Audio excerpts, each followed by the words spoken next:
Hey guys, welcome back.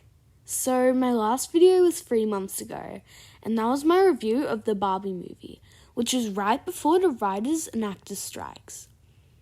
Out of support of the unions, I decided to not post about any of the content coming out, which is the reason for the long break. However, now that the actors and writers have reached deals with the studios, I can finally get back to making videos. What I want to talk about today is the latest MCU movie, The Marvels. This is a sequel to the smash hit 2019 film Captain Marvel that grossed over $1 billion. The first thing to talk about with this film is the awful box office. The Marvels has the officially worst box office debut of any MCU movie ever.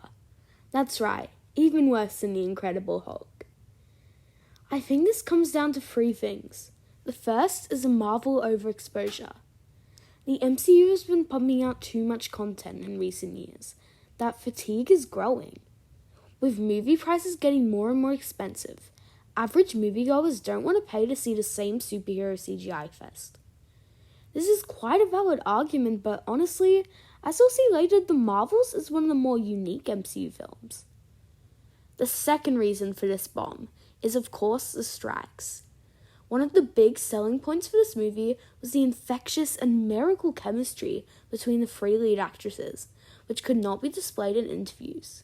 Movies gain attention from their press tours, and this movie could not have one.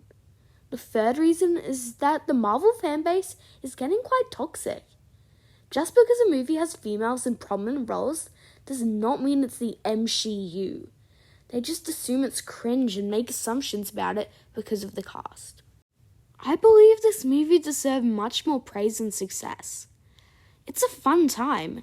It's short and sweet in the best way, not dragging out too long, but still being able to tell a complete story. Sure, the movie could have used an extra 10 or so minutes to develop the quite interesting themes of hero worship and not being able to save everyone. I still think they were handled fairly well. This movie was a return to form. It reminded me of the Iron Man movies. The film had a clear 3-act structure with the 3 catastrophes. The start was on the Skrull planet, the second was the Singing planet, and the third was the sun. The villain Dar-Benn had one of the more smart plans in the MCU. She had clear motivations that tied in with Carol's emotional struggle throughout the film. I think Marvel had a clear vision for what they wanted this film to be, and it was executed quite well by Nia DaCosta. Honestly, my biggest gripe with this movie is the costuming and hair. Both of Carol's new suits in this film looked horrible and low budget compared to the ones in Captain Marvel and Endgame. Her side part bob hair was also a large downgrade from that long, luscious hair she had in the opening scene of Endgame. Dar-Benn's looks were not exactly assertive. Her outfits were fine, but they did Zor Ashton so dirty with that cheap grey wig and those teeth. Honestly, what were they thinking? It's so distracting. Something this movie, as well as lots of the recent MCU films, have been getting hate for is the large amounts of silliness. They were at new heights during some parts of this film. I'm a big fan of musical theatre, but it's not really something I want in a superhero film. Aldana brought lots of humour, like that amazing bilingual joke. That scene where Carol went full Disney princess just took it too far. The other silly part is the whole baby Flurkins thing, but honestly I didn't mind it. It was both funny and a smart plot device to get the people on the ship back home. Maybe the cat song was a bit too far, but honestly I think it fit well. Let's talk characters, starting with Captain Marvel herself. Brie Larson has definitely improved in terms of emotion and likability from the last film, but still has moments of staleness. Where she truly shines is in her scenes with Kamala. At first she finds it awkward and upsetting that she is admired so much by this young girl. She felt pressured to have to be this amazing galactic hero because that was what Kamala thought of her. Once they get to know each other a bit more, Carol lets her guard down and they end up having a cute relationship. Brie also delivered well with her scenes with Monica.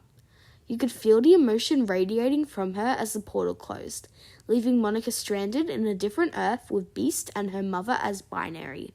Whilst it is a cool reveal, I wish they would have done more to establish the MCU's X-Men instead of the Foxes, which I thought they would because Kamala was revealed to be a mutant in her show.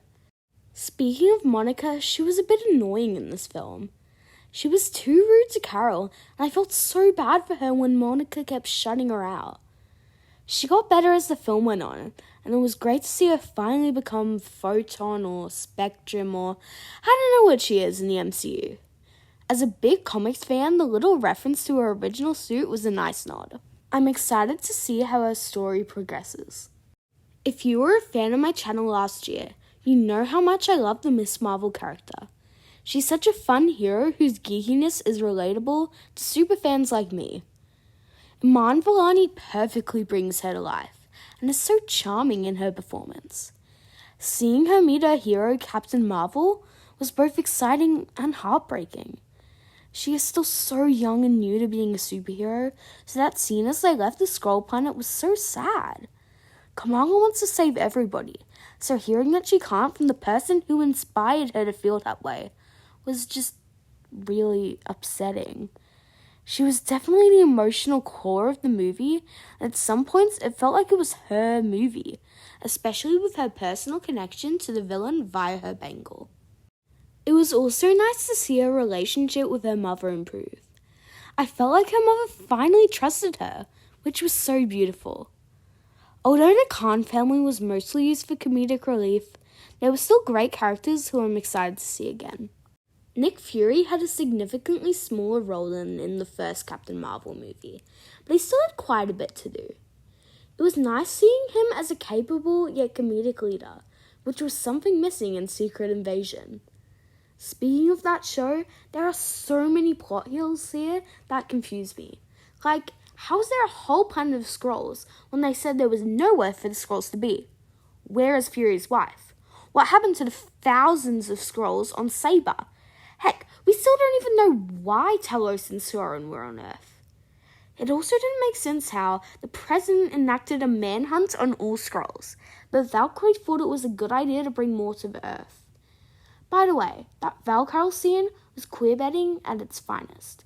If Disney isn't going to let girlfriends be girlfriends, don't wave it in our faces. I miss the interconnectivity and continuity the MCU once had. The ending of this movie, however, gave hope that it could once again be a connected universe. Seeing Kamala recruit Kate Bishop just as Nick Fury once greeted Tony Stark was hilarious.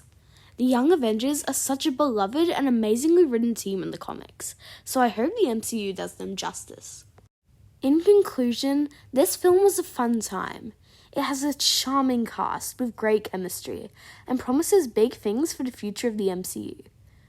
Hopefully the box office gets better, but it isn't likely, with The Hunger Games: Ballad of Songbirds and Snakes taking the premium screens, which, by the way, will be the next movie I review.